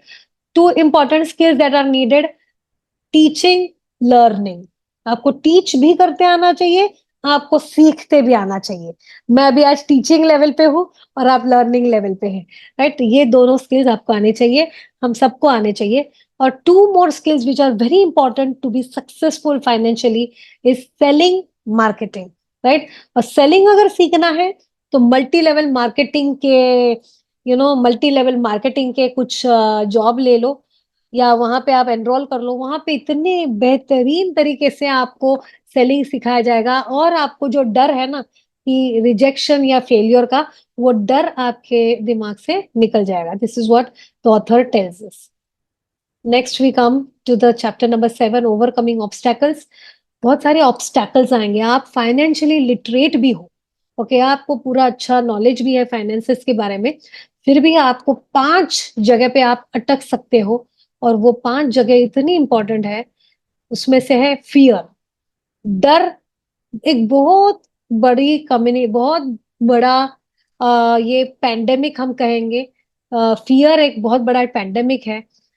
लोगों को इस बात का डर बहुत ज्यादा है कि क्या अगर मतलब मेरा अगर पैसा पूरा निकल गया, तो क्या मैं वो सहन कर पाऊंगा, क्या मैं सरवाइव कर पाऊंगा, क्या होगा मेरी मेरी फैमिली का। तो for most people, many people lose because the pain of losing money is far greater than the Joy of being rich. मतलब 4 स्टॉक्स में से 2 स्टॉक्स ने अगर लूज किया, और 2 स्टॉक्स ने में अगर एक्सेल हुआ, तो उनको उस बात की खुशी नहीं है कि अरे हमने 2 में बहुत अच्छा कमाया, उस बात का गम है कि हमने 2 स्टॉक्स में, 2 शेयर्स में हमारा लॉस हो गया। तो ये एक बहुत बड़ा प्रॉब्लम है। Failure inspires winners and defeats losers. जो भी विनर्स है वो फेल्योर से इंस्पायर होते हैं कि चलो लॉस हुआ तो हुआ, इसमें से मैं ये सीखता हूँ और आगे चल के ये करता हूँ, अब इस लॉस को तो मैं भर के निकालूंगा। बट लूजर्स जो है वो उससे हार जाते हैं, हार मान जाते हैं और गिव अप कर देते हैं।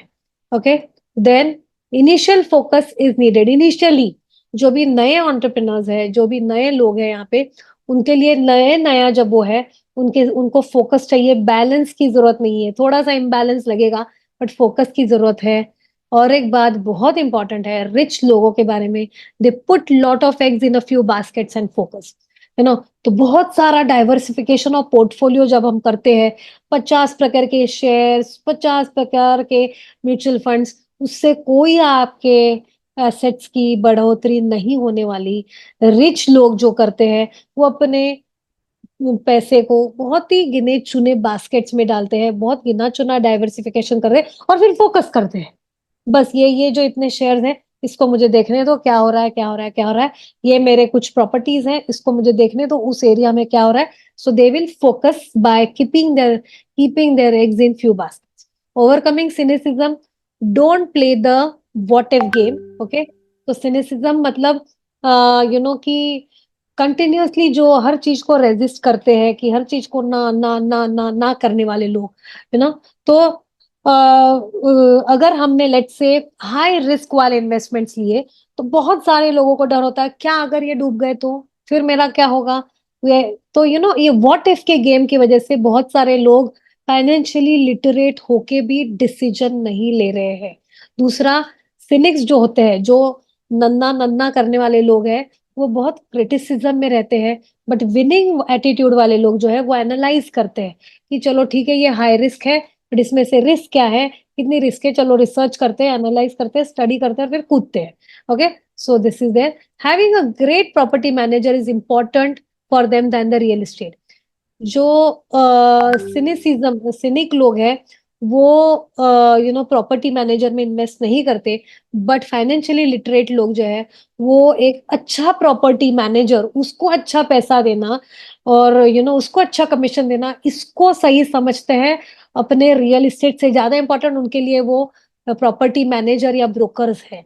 ओके, केएफसी की स्टडी का स्टोरी तो आपको पता है। केएफसी का जो ओनर है वो अपना चिकन बेचने के लिए उम्र के 60 साल में निकला था। 1009 बार, 1009 जगह पे उन्होंने अपना चिकन दिखाया और उन्होंने उन्हें सब जगह से वो रिजेक्ट हुए, फिर भी वो रुके नहीं, क्योंकि वो ना से रुकने वाला वो बंदा ही नहीं था। तीसरा, ओवरकमिंग लेजीनेस, ये भी एक बहुत ही डिफरेंट फैक्ट है। लेजीनेस का मतलब यहाँ पे क्या है? Laziness of financially literate people. ऐसे बहुत सारे लोग हैं जो फाइनेंशियली लिटरेट है पर लेजी किस बात से है पता है? अपने आप को इतना बिजी करके रखा है अपने काम काज में, अपने बच्चों के पीछे, अपने रिलेशनशिप्स, अपने सोशल कामों के पीछे, कि वो कहते हैं ना, मेरे पास ना ये सब अपने स्टॉक्स खरीदने के लिए, अपना रियल एस्टेट के लिए टाइम ही नहीं है, वो मैंने लगा रखा है एजेंट, वो देखता है। ओके, ये जो है ना, इसको ऑथर कहता है ये आपका लेजीनेस है। ये आपका लेजीनेस है जब आप कहते हो कि मैं बहुत बिजी हूँ, इसको आप बिजी नहीं, ये लेजीनेस है। और ये लेजीनेस, इस लेजीनेस से अगर आपको छुटकारा चाहिए, ओके, अगर छुटकारा चाहिए तो आपको ये करना पड़ेगा, थोड़ा सा ग्रीड आपको डेवलप करना पड़ेगा, थोड़ी सी ग्रीड डेवलप करना पड़ेगा by the game of WIIFM। What's in it for me, मेरे मेरे लिए इस चीज में क्या है। ये कैसा करते हैं डेवलप? ग्रीड कैसे डेवलप करते हैं, एक सेल्फिशनेस कैसा डेवलप करते हैं, जिससे आप अपने खुद के फाइनेंशियल इन्वेस्टमेंट्स के लिए खुद निकलो, खुद रिसर्च करो, खुद स्टडी करो। ये कैसे होगा? What would my life look like if I never had to work again? अगर मुझे काम करना ही ना हो, ओके, बस बैठना है और बस अपना लाइफ एंजॉय करना है, अगर ऐसा मुझे लाइफ चाहिए, तो आज की डेट में मुझे क्या करना पड़ेगा, राइट? तो वो आपको चीजें सूझेगी। आज की चीज में फिर आपको सूझेगा मुझे एसेट बनाने पड़ेंगे, एसेट से इनकम आएगा। अच्छा, एसेट ऐसे कहाँ से बनाऊं? चलो मैं कुछ स्टडी करता हूँ। इस प्रकार से आपको सोचने पे मजबूर करेंगे ऐसे कुछ क्वेश्चंस। यू कैन राइट और take a screenshot of this. What would my life look like if I never had to work again? What would I do if I had all the money needed? मुझे अगर जितना पैसा चाहिए, सही चाहिए, मुझे 100 करोड़ चाहिए। अगर मुझे 100 करोड़ चाहिए तो मैं आज क्या करूं ताकि मेरे पास 100 करोड़ हो।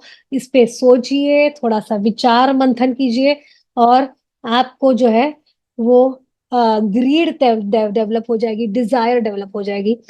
Guilt is worse than greed, for guilt robs the body of its soul. तो ग्रीड फिर भी ठीक है, हमको हमेशा ही बचपन से स्कूलों में, घरों में सिखाया गया है, बेटा सेल्फिश नहीं रहना, खुद पे फोकस नहीं करना, दूसरों पे ध्यान देना, अपने छोटे भाई बहनों पे ध्यान दो, अपने बच्चों पे ध्यान दो, खुद पे क्या ध्यान देते हो। ये जो है ना, हमेशा हमेशा ही सीखा गया है, इसलिए हम ग्रीडी नहीं है। पर रॉबर्ट कियोसाकी कहता है, आगे चल के गिल्ट हो जाएगा जब आप रिटायरमेंट के एज में आ जाओगे और आप सोचोगे, यार मैंने तो कुछ एसेट ही नहीं डेवलप किया। मेरे जितने एसेट थे, बेटी की शादी, बेटे की शादी, बच्चों के एजुकेशन, उसमें पूरे साफ हो गए।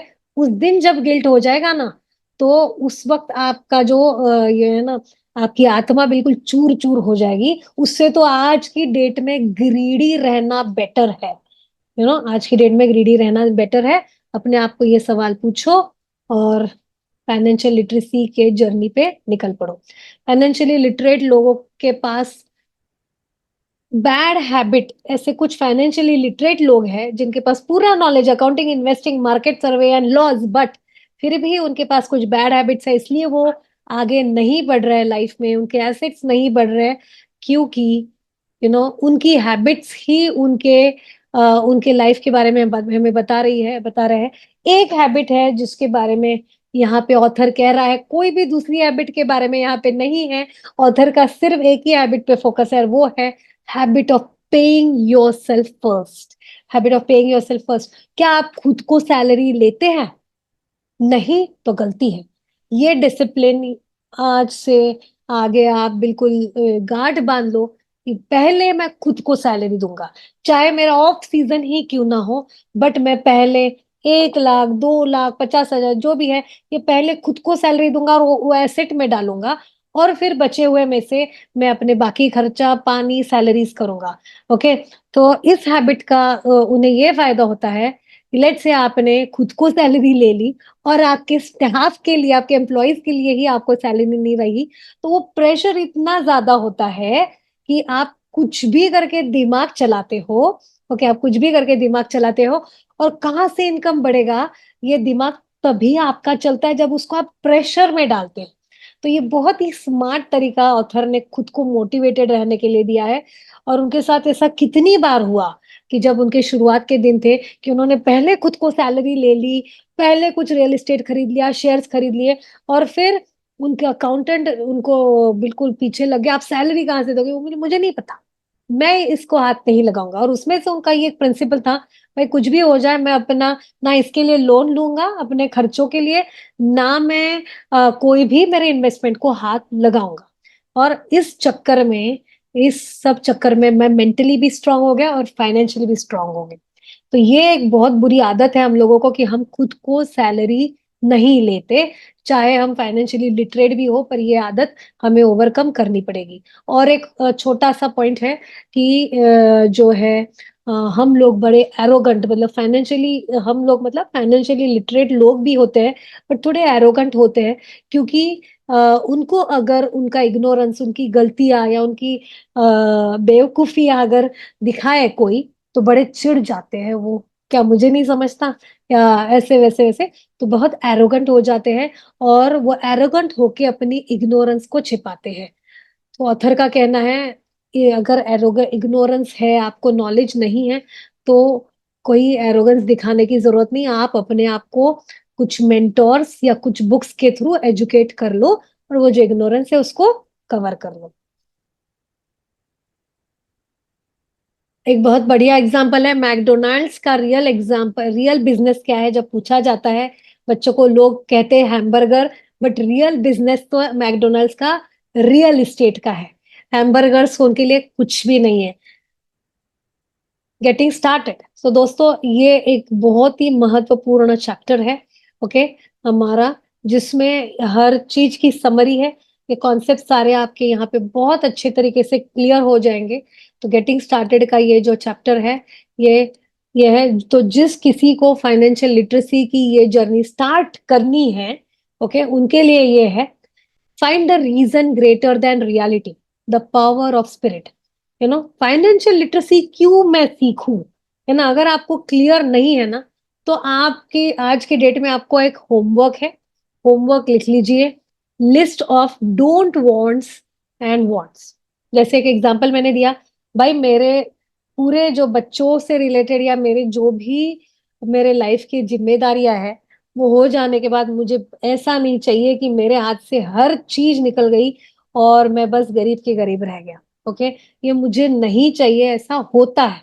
मैं रास्ते पे मुझे नहीं आना है। मुझे अपनी बुढ़ापे में पूरा वर्ल्ड टूर करना है, जब मेरी जिम्मेदारियां पूरी हो जाएगी। मुझे तो ऐसा ना हो कि मैं ये तो what are my don't wants and what are my wants, मुझे वर्ल्ड टूर करना है। मुझे अपने बुढ़ापे में भी इतने एसेट चाहिए कि 100 करोड़ के एसेट चाहिए, मेरा यहाँ फार्म हाउस चाहिए, वहां ये चाहिए। ये पूरा लिख लो बढ़िया तरीके से, ये होमवर्क करो। ये होमवर्क करोगे, ये चीज लिखोगे, तो आपको खुद ही फाइनेंशियल लिटरेसी मैंने क्यों सीखना चाहिए, उसे आउटसोर्स नहीं करना, पर मैंने खुद क्यों सीखना चाहिए, वो आप समझ जाओगे। Make daily choices, the power of choice, invest into education. Okay, तो चॉइस आपके हाथ में है, आप इन्वेस्ट किस चीज में कर रहे हो। Before even investing into assets, उनका कहना है पहले अपने एजुकेशन पे डालो। आप ब्लाइंडली गोल्ड में डाल दोगे, कल चल के चलो आज मैडम ने सिखा दिया, चलो मैं थोड़ा गोल्ड ले लेता हूँ, थोड़ा रियल एस्टेट ले लेता हूँ, और ऐसा ना हो कि आप कहीं फंस गए। इसीलिए ये सब करने से पहले आपको पहले अपना एजुकेशन पे इन्वेस्ट करो, वहां से नई आइडियाज आएगी, और फिर इन्वेस्टमेंट के दुनिया में उतरो। चूज फ्रेंड्स वाइजली, एक बहुत इंपॉर्टेंट पॉइंट है ये, कि बहुत बार ऐसा होता है कि हम लोग हमेशा ही कहते हैं, देखो कि आप एवरेज है 5 लोगों के जो आपके साथ में है, पर यहाँ पे रॉबर्ट कियोसाकी का एक छोटा सा डिफरेंस ऑफ ओपिनियन है। वो कहते हैं ऑफ कोर्स आपके पास बहुत सारे रिच दोस्त होने चाहिए, इसलिए नहीं क्योंकि आपकी आंख उनके पैसों पे है, इसलिए क्योंकि आपकी आंख उनके नॉलेज पे है। ओके, आपकी आंख उनके नॉलेज पे है, उनके पास जो इंफॉर्मेशन है, उनका जो माइंडसेट है, वैसा आपको चाहिए, इसलिए आपको रिच दोस्त रखना बहुत जरूरी है। ऐसे दोस्त आपको इंफॉर्मेशन देते हैं, उनको मालूम होता है, मार्केट में चीज आने से पहले उनको इंफॉर्मेशन मिलती है, जो आपको मिल जाती है।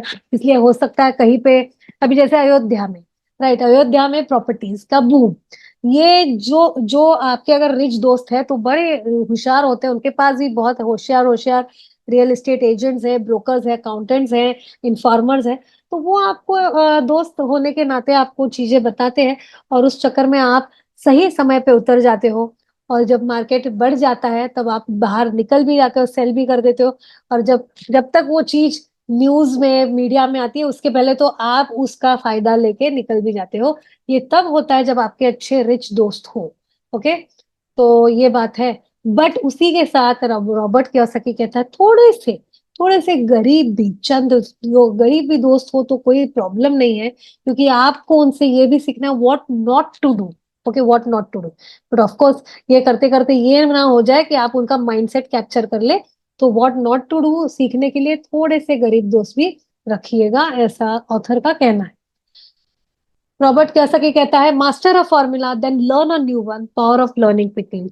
उनका कहना है, रॉबर्ट कियोसाकी की स्टोरी में, बुक में है कि उन्होंने बहुत सारे कोर्सेज किए, कुछ फ्री में, कुछ सस्ते में, कुछ महंगे, राइट। बहुत सारे कोर्सेज, बहुत सारी किताबें पढ़ी ऐसी चीजों के बारे में जो उनको यू नो मैं कैसे पैसा कमाऊं, पैसा कैसे बचाऊं, कैसा सेव करूं, इसको लेके बहुत सारा नॉलेज उनको मिलते गया।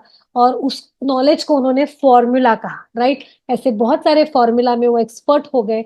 और उनका कहना है हो सकता है वो फॉर्मूला में खुद भी सीखता, but often what we know is old. जो हमें पता होता है वो बहुत पुराने तरीके से हम काम करते हैं, बहुत स्लो तरीके से करता है। The game is about how fast you learn it, आप कितने फास्ट नई चीजों को कैप्चर कर लेते हो। इसका ये गेम है। पे your self first, the power of self discipline, ये आपको पहले ही मैंने बता दिया है कि सेल्फ डिसिप्लिन ये है कि पहले खुद को सैलरी दो। ओके, एंड वो सैलरी आपके एसेट के कॉलम में जानी चाहिए।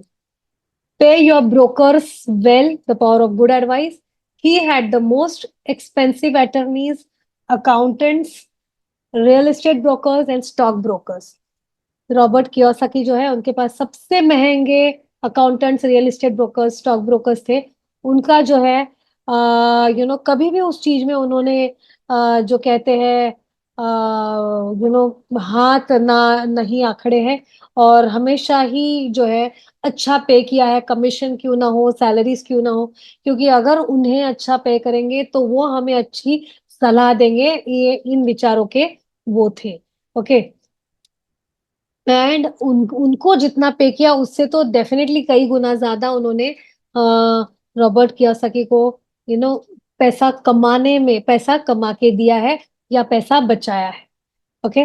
बट इन लोगों का इंटरव्यू जब वो लेते थे तो वो ये देखते थे कि क्या इनका माइंडसेट मेरे जैसा है। राइट। उनका इंटरव्यू लेते वक्त आपके पास क्या प्रॉपर्टी है, आपके पास कौन से शेयर्स है, क्या आपके पास प्रॉपर्टी या शेयर्स है, क्या आप कितने टैक्सेस भर रहे हो, ये वाले सवाल क्या कभी आपने किसी को इंटरव्यू में पूछे थे या पूछोगे। बट रॉबर्ट कियोसाकी ऐसी चीजें पूछते हैं जब अपने लिए फाइनेंशियल एडवाइजर्स रखते हैं, और उनका कहना है मैं सिर्फ यह देखता हूँ क्या उनका और मेरा do we love the same business. अब आपको पता है बिजनेस मतलब यहाँ पे क्या उनको भी एसेट बनाने में इंटरेस्ट है। यू नो इसको बिजनेस कहा है, प्रोफेशन अलग है, बिजनेस अलग है। तो look for their property, stocks and taxes paid and check whether they also love the same business that I love. Seventh point is be an Indian giver. देखिए दोस्तों, यूएस से यूएस के author की लिखी हुई बुक है, but यहाँ पे इंडिया का मेंशन किया गया है। बहुत ही प्राउड फीलिंग आता है। Be an Indian giver, the power of getting something for nothing. Okay. उनका कहना है कि इंडियंस जो है ना वो इस प्रकार के गिवर है। उन्होंने देखा है कि इंडियन ऐसा भी उन्होंने देखे देते हुए कि जो देते हैं, लेट से कोई गरीब है उसे ठंडी बज रही है। ओके। तो उसे उस कंबल पर उड़ाया उड़ाया, और बाद में जब ठंडी निकल गई तो उसको कहा मेरा कंबल दे दो। ओके। तो author Robert Kiyosaki saw some Indians and he is saying this is a very smart strategy कि जब जरूरत है तब दो, और जब जरूरत नहीं है उनसे फिर से ले लो अपनी चीज। तो ये हमें फाइनेंशियल अपनी जर्नी में कैसा यूज करना है कि हम जो है अपना पैसा किसी एसेट में डालें, लेट से शेयर्स में डालें। ओके। उस शेयर से जब वो चीज डबल हो जाए, ओके, लेट से हमने 1 लाख रुपीज उसमें डाली, लेट से ऑथर ने 1 लाख रुपीज शेयर्स में डाले। जिस भी दिन वो 2 लाख हो जाएंगे ऑथर उसमें से 1 लाख निकाल लेंगे, और ये जो 1 लाख है इस पे ध्यान रखेंगे, जो होना है होने देंगे। ये तो सेफ हो गए, अपना 1 लाख निकाल लिया, प्रिंसिपल अमाउंट निकाल निकाल लिया, तो वो हो गए सेफ। ओके। तो ये है इंडियन मेंटालिटी, गिवर मेंटालिटी, ऐसा उनका कहना है। ऐसा हम कभी भी करें so the asset becomes free. तो अब जो हो रहा है, जो एसेट बिल्ड होगा तो वो तो फ्री हो गया, मेरा तो पैसा मैंने निकाल लिया। ओके। एक बहुत अच्छा खुद का एक्सपीरियंस वो शेयर करते कि उन्होंने भी जब 10 स्टॉक्स में इन्वेस्ट किया तो 2 से 3 स्टॉक्स सुपर हिट गए, 5 से 6 स्टॉक्स वही अटके रहे, और 2 से 3 शेयर्स जो है वो लॉसेस में रहे। बट ओवरऑल ये कॉम्बिनेशन फिर भी उन्हें बहुत नेक्स्ट लेवल पे लेके जाते, क्योंकि ये जो 2 से 3 शेयर सुपर हिट हो जाते हैं ना, इसका टोटल भी कर ले फिर भी इनका जो इनकम है ये बहुत हाई लेवल पे जाता है। तो उनका कहना है मैं भी लॉसेस में जाता हूँ और लॉसेस को मैं इस प्रकार से लेता हूँ। Use assets to buy luxuries. हमारी जो जर्नी हमें शुरू करनी है फाइनेंशियल लिटरेसी की, उसके हम पॉइंट्स देख रहे हैं दोस्तों। तो 8वां पॉइंट है कि हमें एसेट जो है उसमें से लग्जरीज, उसके इनकम में से लग्जरी ये करनी है, उसमें लग्जरीज खरीदनी है। The power of focus, focus करना है हमें। चंद ही थोड़े से ही इन्वेस्टमेंट एजेंट्स आइटम्स पे, इंस्ट्रूमेंट्स पे बहुत ज्यादा डाइवर्सिफिकेशन नहीं करना है, फोकस करना है। उसमें से अच्छा खासा इनकम जनरेट हो जाएगा, फिर उसमें से लग्जरी लीजिएगा।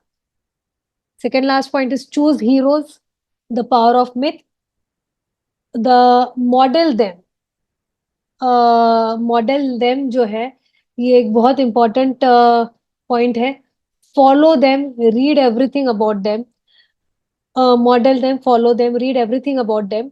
जो भी आपके हीरोज है, जैसे उनके लिए वॉरेन बफेट एक हीरो थे, तो उन्होंने वॉरेन बफेट को पूरी तरीके से मॉडल मतलब कॉपी पेस्ट किया। हमेशा उनको फॉलो करते थे, न्यूज़पेपर में कुछ आया तो पढ़ो, मीडिया में कुछ आया तो पढ़ो, यूट्यूब पे फॉलो करो।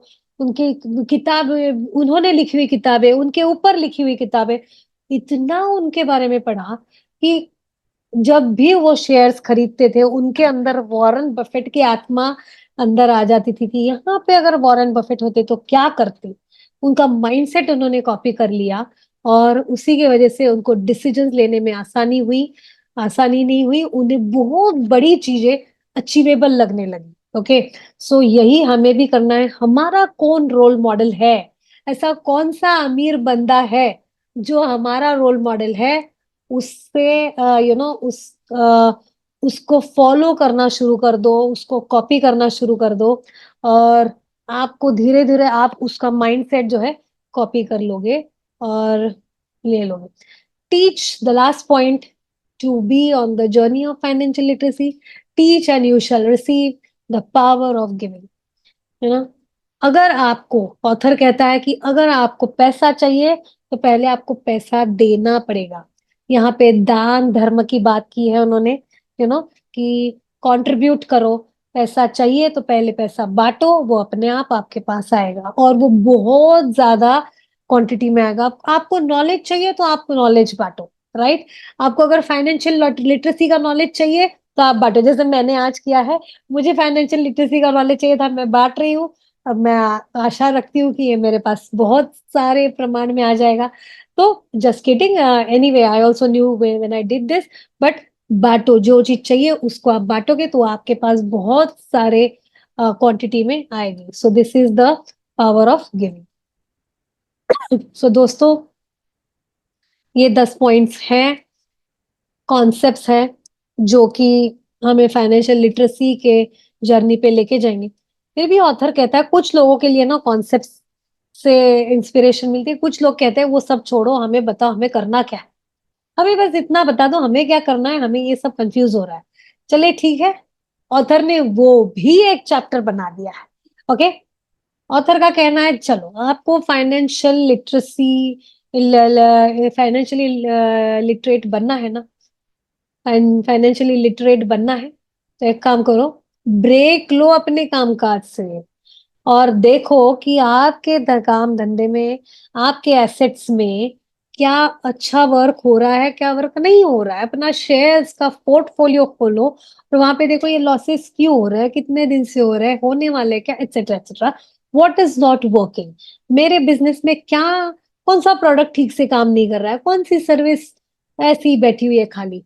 तो थोड़ा सा ब्रेक लेके शांति से बैठो। बहुत सारे लोग है ना, बहुत सारे रिच लोग वेकेशन पे चले जाते हैं, हस्बैंड एंड वाइफ, और वहां पे बिल्कुल बोर्ड बोर्ड पे ये पूरा ऐसा स्टडी करते हैं, बिल्कुल वो आउट ऑफ रेंज वाली जगह पे चले जाते हैं, और लोगों को बोलते हैं हमें डिस्टर्ब मत करो 6 दिन 5 दिन। एंड वहां पे पूरा अपना क्या गलत हो रहा है, क्या सही जा रहा है, क्या प्लान है, ये बनाते हैं। Okay, so Robert Kiyosaki saying this कि take a break and assess, stop doing that what is wrong, what is foolishness, and start looking for something new। दूसरा उनका कहना है कुछ नई आइडियाज, नई फॉर्मूले ढूंढो। नए फॉर्मूले मतलब कोर्सेस करो, कुछ सीखो नया, कुछ नए सेलिंग स्किल, कुछ नए मार्केटिंग स्किल्स, हो सकता है कुछ नए प्रोडक्ट, हो सकता है कुछ नया बिजनेस, नई आइडियाज को ढूंढो। तो फॉर्मूला वही वही अपना हमेशा का रूटीन मत फॉलो करो। तीसरा उनका टू डू लिस्ट है, तो कहना है find someone who has done what you want to do, अगर आपको, जैसे मुझे मेडिकल रिक्रूटमेंट करना है, कर रही हूँ, और मुझे उसमें एक्सेल करना है, तो मुझे उस बंदे को ढूंढना चाहिए जिसने ये रिक्रूटमेंट की इंडस्ट्री में बहुत किंग है एकदम, राइट? उनको ढूंढो, उनसे बातचीत करो, उनसे दोस्ती करो, उनसे सीखो। Find someone, this is the to do.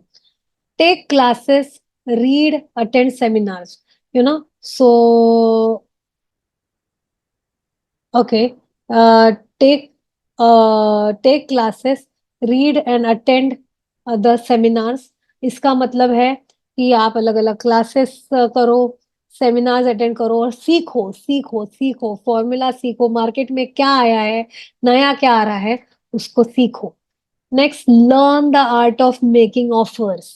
Okay, offer कैसी करते हैं, मतलब इन शॉर्ट बार्गेन कैसे करते हैं, इसकी आर्ट सीखो। उनका कहना है रियल एस्टेट में लिटरली 50% की ऑफर करो।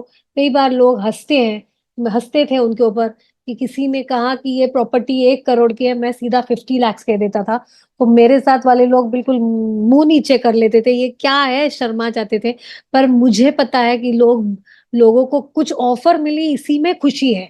क्योंकि कितने बार बेचने वालों को ग्राहक ही नहीं मिलते, और उनका ऐसा कहना है कितनी बार मुझे 50% में भी चीजें मिली है। इसलिए शर्माइए मत, 50% के भी का भी आप ऑफर रखते हो।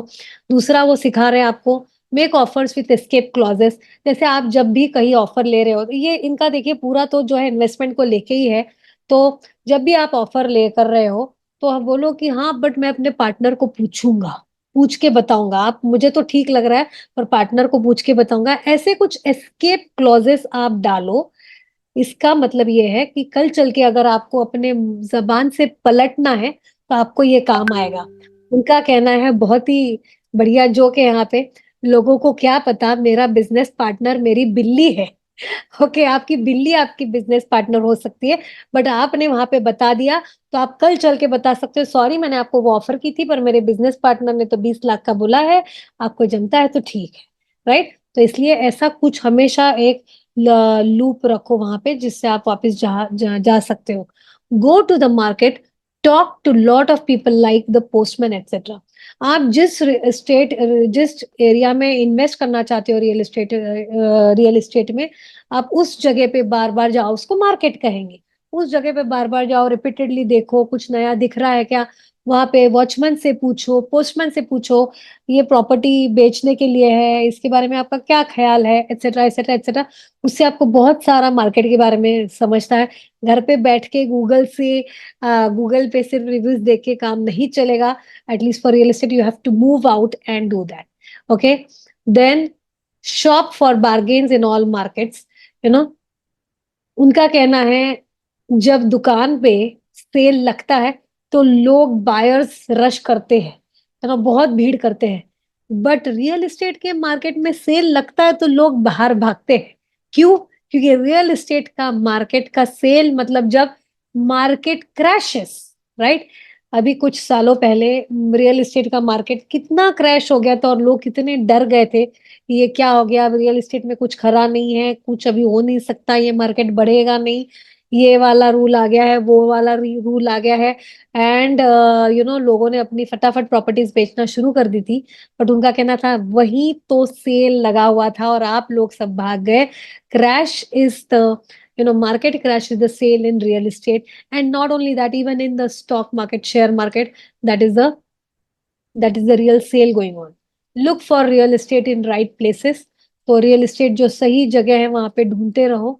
और look for people who want to buy first, then look for someone who wants to sell. तो ऐसा कई बार रॉबर्ट कियोसाकी ने किया है। जैसे एक एग्जांपल उन्होंने दिया, उनके एक दोस्त को कुछ प्लॉट लेना था, उसके पास पैसा था, तो वो ऑथर को कहता है कि मुझे प्लॉट लेना है। वो बोलता है और मुझे इस एरिया में लेना है, इतना इतना प्लॉट लेना है। रॉबर्ट कियोसाकी उस एरिया में जाता है। लेट से अगर 2500 स्क्वायर फीट का प्लॉट लेना था उन्हें, तो वो उस एरिया में जाके वो कहता है हाँ मैं तुझे दिलाता हूँ। वो उस एरिया में जाके 10,000 स्क्वायर फीट का प्लॉट ले लेता है। उसमें से एक टुकड़ा 2500 स्क्वायर फीट पे उसको बेच देता है। बाकी बचा हुआ जो है खुद को रखता है, और खुद जितने में खरीदता है उससे 2-3 गुना ज्यादा में बेच देता है। तो this is the game of real estate that he teaches us, कि लोगों को आपके पास चीज ना भी होगी तो आप प्रॉमिस कर दो और वो चीज को बाद में भी खरीद सकते हो। Okay, he saying think big. Right, आप छोटे मोटे प्लॉट लोगे तो आपको उतना ही मिलेगा। राइट, आपको बहुत, आप रिटेलर्स आपको कुछ बहुत ज्यादा भाव नहीं देंगे। बट आप एक बहुत बड़ी लैंड अगर खरीदने जाओ, जिसमें लेट से 50 प्लॉट्स है, तो आप एक बड़ा ऑफर लेके उस बंदे के पास जा सकते हो और वहां पे एक अच्छा निगोसिएशन उसको ऑफर का उससे ले सकते हो कि हम आपका एक लॉट में पूरे 50 प्लॉट खरीद रहे हैं, बताओ कितने में बेचते हो। और इसके लिए जो है आप कॉल्स करो, दोस्तों से बात करो, दोस्तों और ग्रुप जमा करो और एक अच्छा डील लो जिससे कि आपको बहुत अच्छा निगोशिएटेड प्राइस मिले और कल चल के आपको बहुत अच्छा प्रॉफिट हो, क्योंकि उनके हिसाब से जो है profit doesn't happen in selling, profit happens in buying. आप जितने कम प्राइस में खरीदते हो रियल एस्टेट, उतना ही ज्यादा आगे चल के सेल होना, उसका सेल में प्रॉफिट होना आपको कंपलसरी है। Next, learn from history. History में बहुत सारे ऐसे रोल मॉडल्स हैं जो रिच लोग हैं, जो हो चुके हैं, है ना। आज के डेट में तो आपको समझेगा नहीं, बट हिस्ट्री में बहुत सारे ऐसे रोल मॉडल है, उनसे सीखो, उनके स्टडी करो, आपको बहुत सारी चीजें वहां से सीखने मिलेंगी। सबसे इम्पोर्टेंट लास्ट पॉइंट इज, जो भी है, एक्शन में रहो। इनएक्शन से किसी का कुछ भला हुआ नहीं है। ज्यादा से ज्यादा क्या होगा? लॉस होगा। लॉस में से सीखने मिलेगा, बट एक्शन तो लो, एक्शन तो लो, एक्शन तो लो। ओके दोस्तों, इसी के साथ जो है आज का जो है प्रेजेंटेशन मैं खत्म करती हूँ।